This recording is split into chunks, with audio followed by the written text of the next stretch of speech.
Do you find yourself wanting to do something, having convinced yourself that this is the right thing to do, this is the right moment, the right time, I'm in the right frame of mind to do it, but yet still very fearful of actually beginning that thing?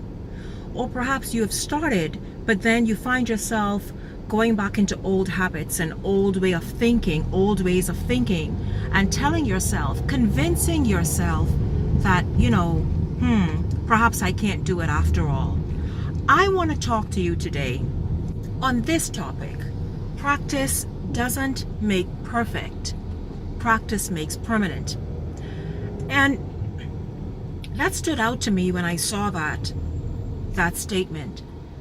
And it stood out to me because I'm a metabolic coach. After losing 50 plus pounds, I'm now trying to get as many people as possible healthy, change their mindset about food, about fitness, about just intentionally being healthy, intentionally mindful of what it is that they're putting in their mouths. And there's this one gentleman who has some health issues because of lifestyle choices. And he is absolutely draining me because, why?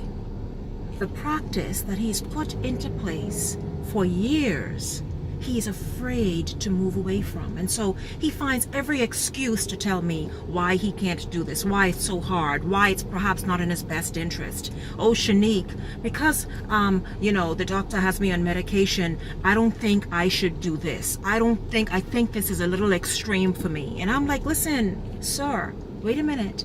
There are people just like you with your condition on the medications that you're on who are having great success on the program I'm talking about.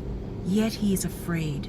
Yet he's caught up in the practice that he's been involved in and put himself through for years. So he's afraid to step out of that. You guys, practice doesn't make perfect. It makes permanent. Take the step. Take the step that is scary. Make the move that perhaps you're fearful of making. You will find that very soon that practice becomes a permanent habit. It did for me.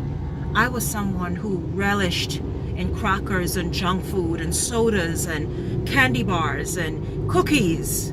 But then, bit by bit, day by day, I began a new practice. And while it didn't make perfect, because there were days that I slipped, I'll tell you what it did.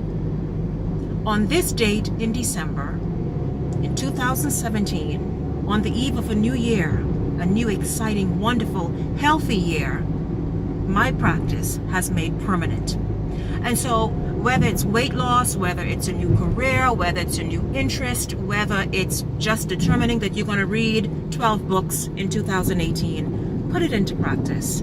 You will find that that habit is going to become permanent. We'll talk later.